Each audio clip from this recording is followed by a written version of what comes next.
guys. Hey, it's Matt and Melissa. We're on scene 4 of Romeo and Juliet of Act 3, and it's going down.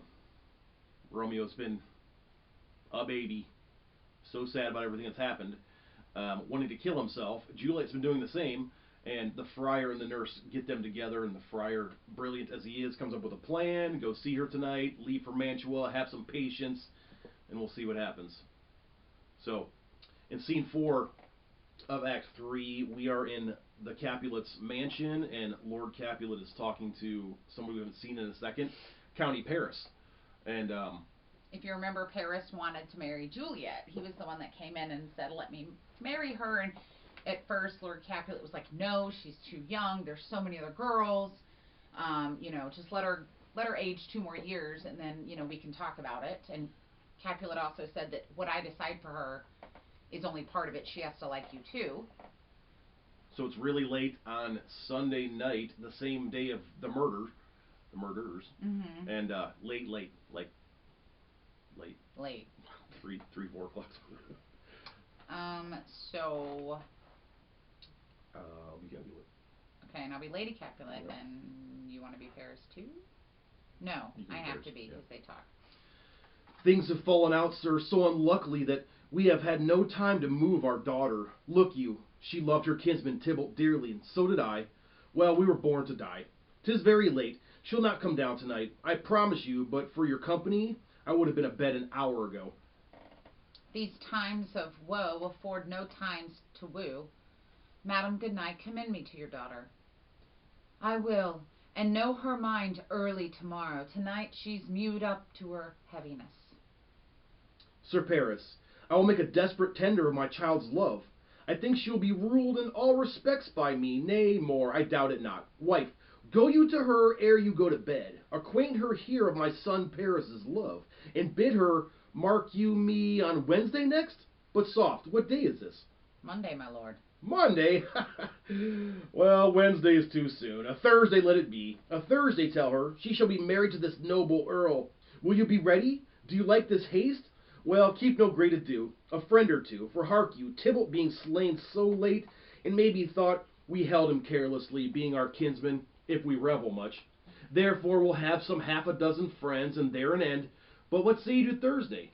My lord, I would that Thursday were tomorrow. Well, get you gone. A Thursday be it then. Go you to Juliet, ere you go to bed. Prepare her, wife, against this wedding day. Farewell, my lord. Light to my chamber. Ho, afore me. It is so very late that we may call it early by and by. Good night. So yes, it says it's Monday, but it's really like overnight, Sunday night to Monday. They haven't gone to bed since the murders, and Paris is... I've always imagined Lord Capulet's been drinking since he heard. Sure. They're Probably- Italian. probably- No offense to any Italians out there. He's probably hammered. And it's kind of comical. What he's like, well, Tybalt is dead. We all loved our family. I loved him too, but we were born to die. So, I don't know. And he's like, whoa, wait. See, I hate people around me being sad. So, I try to solve people's problems. And sometimes I get in trouble for it. So, if you have ever been in a boy-girl relationship. But, Lord Capulet just likes to have fun. He goes, you know what? Let's do this. Let's get married. How about you guys get married on Wednesday? Let's get married on Wednesday. What day is it? It's Thursday. That's too soon. It's Monday. Sorry. That's too soon. Thursday. Right. And Wednesday's too soon. Let's do it Thursday. Right. So. And he wants to have a small wedding because he doesn't want to make it appear like they're having too much fun right after Tybalt's dead. So we're talking about this like it's like Juliet's not already married to Romeo. This always, when I read this with kids, they're like, oh no! Like it's already complicated enough, right? Like Juliet's married to Romeo. He's been banished. How are they going to work this out? And the friar's got to tell them about Juliet and Romeo's marriage. He's going to try to smooth it over. And now Lord Capulet is offering his daughter in marriage to someone else. Like, it just got to a whole nother level. Like, DEFCON, it moved up. Because now we have an issue. Like, how is Juliet going to get out of this? What is the DEFCON scale? Is it 4 like the highest? No, 0. So it would be down. 0 is the highest, I think. I see. I I don't know. I'm not in the military. The point is like things just got really complicated because Juliet, if she's already struggling with the fact that she's married to Romeo and has to be married to him spiritually, how can she marry two people? Like, that would be the worst. That's bigamy. That would be, like, not bigamy, polygamy. And that is, like, absolutely not okay in Christian faith. Paris is old and gross. Paris is old and gross. She's going to have to defy her parents. Like, he's probably not gross, though. They say that he's she's 13 and he's, like, 30. That's really gross. I know, but they said he was a man of wax. Man of wax. Chiseled abs and whatnot. Oh, do you remember in scene 3, Friar said you're being a man of wax? To Romeo? Yeah. He did. Interestingly, when he calls Romeo a man of wax in scene 3, he's saying you're not actually a man, you're just the form of a man.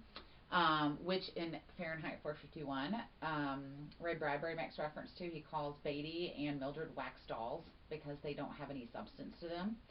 So a lot of people say that that's a callback to, or an allusion to Shakespeare. So that whole idea of being a man of wax is being used in 2 ways. I'm such a nerd. Shakespeare's a nerd. All right. So anyway. All right. Scene 5 has been set up for total chaos to break out here. Yeah. But it's like the next morning, and Romeo and Juliet have been up all night long having their wedding night, and they see the sun coming up, and they're spouting love. Yeah, hold on. So, just a reminder of where we are in the plot diagram. We are in the falling action of the tragedy on Freitag's Pyramid. And in the falling action is when we're leading towards the catastrophe, which I defined for you earlier is when the tragic hero dies, or a lot of people dies, or they suffer a figurative death. So, everything that's happening now is really where the conflict is. And normal in prose, the rising action is where the conflict is, and the climax is the resolution of it. But in a tragedy, the falling action is where the conflict is, and it's resolved through a catastrophe. So, but back to the love. Wilt thou be gone? It is not yet near day. It was the nightingale, and not the lark, that pierced the fearful hollow of thine ear.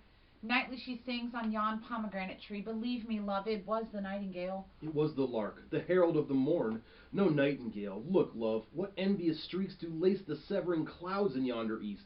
Night's candles are burnt out, and jocund day stands tiptoe on the misty mountain tops.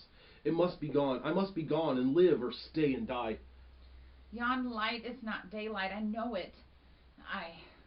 It is some meteor that the sun exhaled to be to thee this night a torch-bearer, and light thee on thy way to Mantua.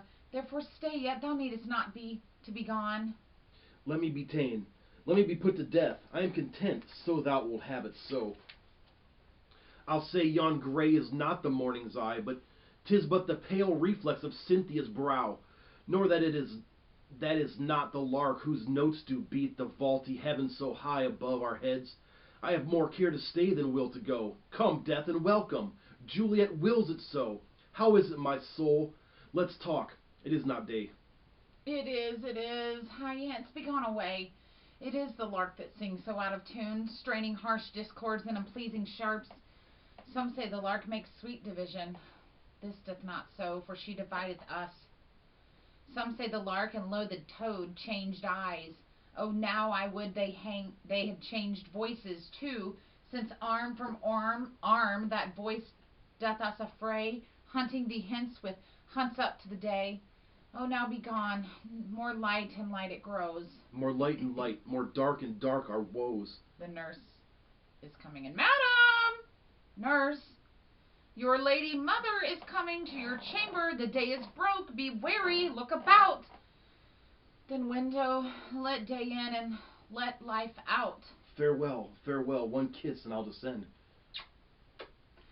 Art thou gone so, love, lord, I, husband, friend? I must hear from thee every day in the hour, for in a minute there are many days. Oh, by this count I shall be much in years ere I again behold my Romeo. Farewell. I will admit no opportunity that may convey my greetings, love, to thee. Oh, thou thinkest we shall ever meet again? I doubt it not, and all these woes shall serve for sweet discourses in our times to come. Oh God, I have an ill-divining soul. Methinks I see thee now. Thou art so low as one dead in the bottom of a tomb. Either my eyesight fails, or thou lookest pale. And trust me, love, and my eyes so do you. Dry sorrow drinks our blood. Adieu, adieu. O Fortune, Fortune, all men call thee fickle. If thou art fickle, what dost thou with him that is renowned for faith? Be fickle, Fortune, for then I hope thou wilt not keep him long, but send him back. So there's some important, ominous moments of foreshadowing in there. At first, Romeo is like, I've got to go. It's the lark. It's the morning. Juliet says, It's not morning. it's not, it's not. And Romeo's like, okay, guess what then? Romeo or Juliet wants me to die because she says it's the nightingale and not the lark. I guess I'm okay with dying. I've enjoyed my life and gotten everything I could ever want out of it with this one night with you. And then Juliet's like, go. It's okay, go. We aren't going to die. Um, and so he starts to leave, and she says that you look pale to me. I imagine you at the bottom of a tomb. And she has an ill divining soul, and that's a reference to that supernatural here. Like she's getting some kind of prophecy or vision that he is pale, and she says that to him, and he says, oh no, we're just so sad we're pale. And the one thing that always is really ominous to me is she says, do you think we'll ever see each other again? I doubt it not. And after he leaves, she wants Fortune to be fickle. Fickle means unable to make a decision. She doesn't want what she thinks is their fortune, which is that he should die or they should never be able to be seen again. She wants Fortune not to have made that decision yet. And then she says, no, be fickle, be fickle. Just send him back to me, basically. Keep him away to keep him safe, but send him back so that I can see him again. And then Lady Capulet comes in. You be Lady Capulet. I'm Lord Capulet. I know, and we'll switch over. Oh, daughter, are you up? Who is it that calls? It is my lady mother. Is she not down so late or up so early? What unaccustomed cause procures her hither? How now, Juliet? Madam, I am not well. Evermore weeping for your cousin's death. What, wilt thou wash him from his grave with tears? And if thou couldst not make him live. Therefore have done. Some grief shows much of love, but much of grief shows still some want of wit. Yet let me weep for feeling such a loss. So shall you feel the loss, but not the friend which you weep for. Feeling so the loss, I cannot choose but ever weep the friend. Why, girl, thou weepest not so much for his death as that the villain lives which slaughtered him. What villain, madam? That same villain Romeo. And Juliet has an aside here, where, again, an aside is when the character either talks to someone on stage with the assumption that nobody else can hear her, or she talks to the audience, and she is saying to the side here, villain, and he may be many miles asunder. Back to her mother. God pardon him, I do with all my heart, and yet no man like he doth grieve my heart. That is because the traitor murderer lives. Aye, madam, from the reach of these my hands would none but I might venge my cousin's death. We will have vengeance for it. Fear thou not. Then weep no more. I'll send to one in Mantua, where that same banished runagate doth live, shall give him such an unaccustomed dram that he shall soon keep Tybalt company, and then I hope thou wilt be satisfied. Indeed, I never shall be satisfied with Romeo till I behold him. Dead is my poor heart for a kinsman vexed. Madam, if you could find out but a man to bear a poison, I would temper it, that Romeo should upon receipt thereof soon sleep in quiet. Oh, how my heart abhors to hear him named, and cannot come to him to wreak the love I bore my cousin upon his body that hath slaughtered him. Find thou the means, and I'll find such a man. But now I'll tell thee joyful tidings, girl. So before we get into the joyful tidings she has, I love Shakespeare's writing here, and I love how it characterizes Juliet. Because the entire time that Juliet is talking to Lady Capulet thinks that she is weeping for Tybalt. But Juliet has this double entendre where she's saying one thing, but it means something else, furthering that motif of things are not as they seem. She says she weeps for the friend, meaning Romeo. Right? And she, Lady Capulet says, you weep for the villain who slaughtered him. And she's like, yes, Romeo. I weep for him. And she says, nobody like him grieves my heart, meaning Lady Capulet's interpreting it as that she's so upset that Romeo has done this, that it's breaking her heart. But really what Juliet's saying is, I'm so upset because I can't be with him. And Lady Capulet says, don't worry, girl. We're gonna send somebody to Mantua and find him and poison him. He's going to die. So Lady Capulet wants to send out a hit on Romeo. Pause there. So it's strange that Lady Capulet is sending out a hitman to go find Romeo and killing him. She's crazy torn up about Tybalt dying, and this, like you said, supports the fact that they probably were having an affair. Like we mentioned several scenes ago, it's not also normally something a woman would do, organize a hit for someone. Juliet says I love it in line 93, she says she will never be satisfied with Romeo until she beholds him dead. Like, beholds him, like, holds him. But then she has to throw in the line dead so her mom doesn't get suspicious. And Juliet is so savvy, she goes, okay. Let's go back over. She says, okay, if you are going to mix the poison, I'll mix it. Let me mix it so I can have some part in this. But really it's so that she can make sure it doesn't actually kill him. And Lady Capulet agrees. So we are going to start on line 105. Lady Capulet has just said she's got joyful tidings. And Juliet says, and joy comes well in such a needy time. What are they? Beseech your ladyship. Well, thou hast a careful father, child. One who to put thee from thy heaviness hath sorted out a sudden day of joy, that thou expectst not, nor I looked not for. Madam, in happy time, what day is that? Mary, my child, early next Thursday morn, the gallant young and noble gentleman in the county Paris at St. Peter's Church shall haply make thee there a joyful bride. Now by St. Peter's Church and Peter too, he shall not make me there a joyful bride. I wonder at this haste, that I must wed ere he that should be husband comes to woo. I pray you, tell my lord and father, madam, I will not marry yet, and when I do, I swear it shall be Romeo, whom you know I hate rather than Paris. These are news indeed. Here comes your father. Tell him so yourself, and see how he will take it at your hands.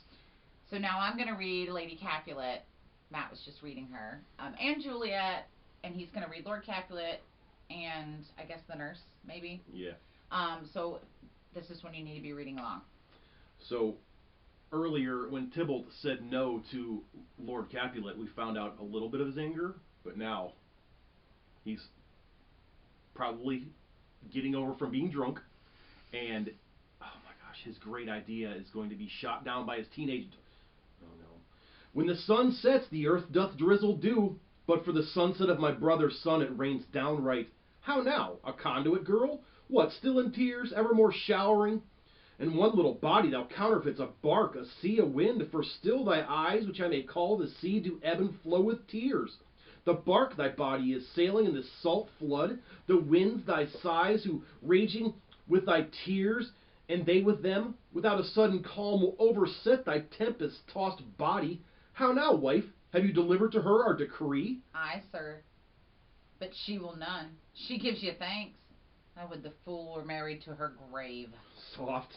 Take me with you, wife. How, will she none? Doth she not give us thanks? Is she not proud? Does she not count her blessed, unworthy as she is, that we have wrought so worthy a gentleman to be her bride? Not proud you have, but thankful that you have. Proud can I never be of what I hate, but thankful even more for hate that is meant love. How? Chopped logic, what is this? Proud, and I thank you not, and yet not proud, mistress minion you? Thank me no thankings, nor proud me no prouds, but fettle your fine joints against Thursday next to go with Paris to St. Peter's Church, or I will drag thee on a hurdle thither. Out, you green sickness carrion, out, you baggage, you tallow face. Fie, what are you, mad? Good father, I beseech you on my knees, hear me with patience, but to speak a word.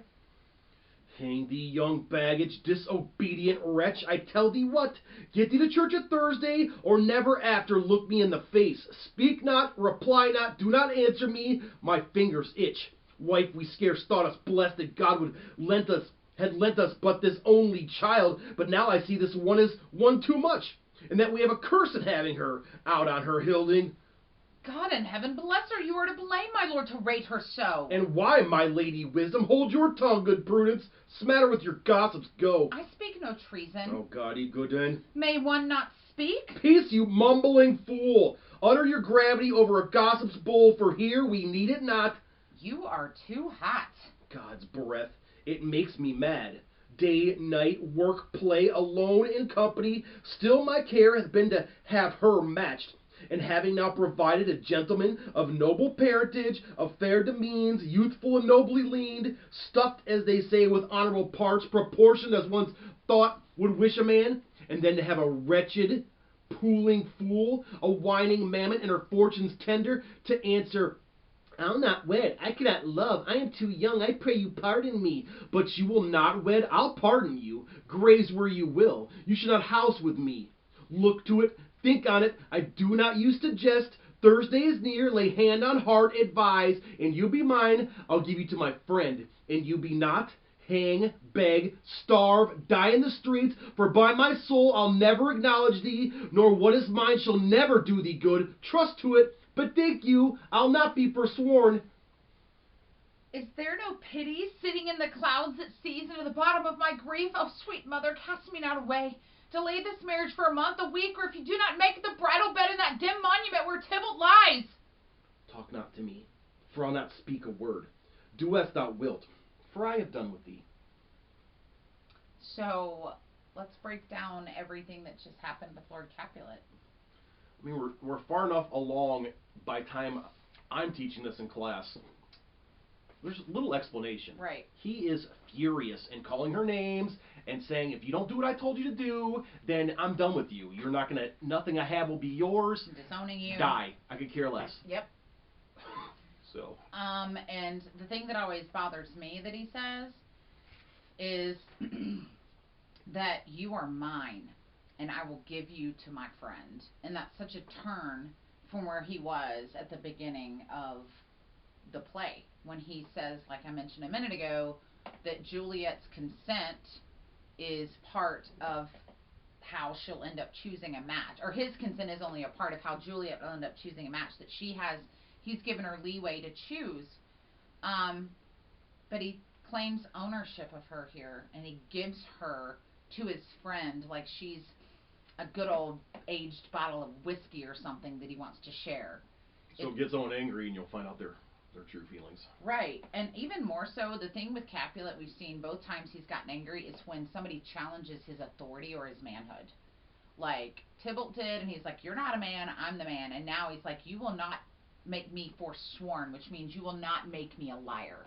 I already told Paris it was happening. You will not make a liar out of me. This is happening. Figure it out. And Juliet even turns to her mother, with whom she has no relationship really, and says, can you not do anything? And she says, psh, I'm done with you. So, now it's Juliet and the nurse. Juliet says, oh God, oh nurse, how shall this be prevented? My husband is on earth, my faith in heaven. How shall that faith return again to earth unless that husband send it me from heaven by leaving earth? Comfort me, counsel me, alack, that heaven should practice stratagems upon so soft a subject as myself. What sayest thou? Hast thou not a word of joy? Some comfort, nurse. Faith, here it is. Romeo's banished, and all the world to nothing, that he dares never come back to challenge you. Or if he do, it needs must be in stealth. Then since the case so stands as now it doth, I think it best you married with the county. Oh, he's a lovely gentleman. Romeo's a dishclout to him. An eagle, madam, hath not so green, so quick, so fair an eye as Paris hath. Beshrew my very heart, I think you are happy in this second match, for it excels your first. Or if it did not, your first is dead. Or 'twere as good as he were as living here, and you no use of him. Speakest thou from thy heart? And from my soul too, else beshrew them both. Amen. What? Well, thou hast comforted me marvellous much. Go in and tell my lady I am gone, having displeased my father, to Lawrence's cell to make confession and to be absolved. Mary, I will, and this is wisely done. Ancient damnation, O most wicked fiend! Is it more sin to wish me thus forsworn, or to dispraise my lord with that same tongue which ye have praised him with above compare so many thousand times? Go, counsellor, thou and my bosom henceforth shall be twain. I'll to the friar to know his remedy. If all else fail, myself have power to die. So Juliet is saying that, the only way that she could really go through with another marriage is that her husband leaves Earth, meaning that if Romeo were dead, this would be the only way spiritually that she could marry someone else. She says, how can heaven practice such stratagems on such a gentle spirit as me? She's a deceiver. She's lied every single minute of this play. And so I wouldn't consider her, gentle. And the nurse's advice is what? I think you should marry Paris.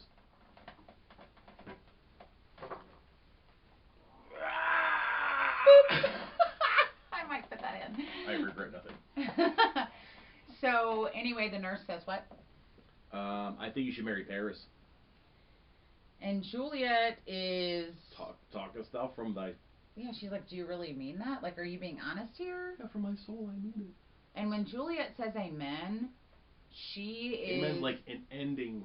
Yes. Like, it means I agree, but it also means the end. Yeah. In other words, I'm done with you, nurse.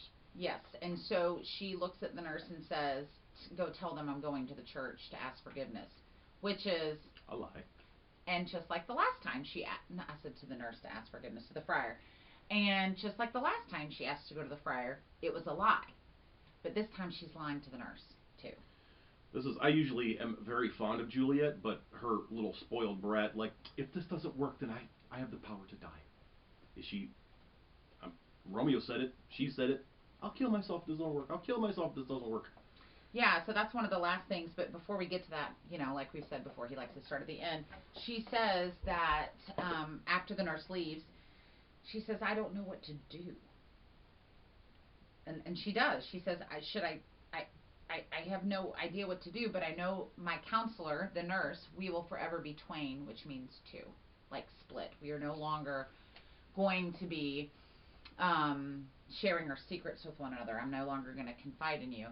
I know you see her as spoiled, but I really do sympathize with her. She's 13 years old. She feels like she will be committing one of the most egregious sins. You just called her a liar. I do think she's a liar, but I also feel really bad for her because what is she supposed to do here? She, again, feels like she will not be able to go to heaven. She will feel like and then to have sex. She's had sex with Romeo because they had their wedding night, and then if she marries this guy, she's going to have sex with him. She's 13, and she feels like her soul, her spiritual being will be in jeopardy if she marries two men at once.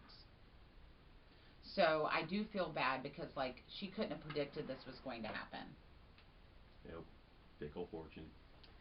It's been fickle. Peace.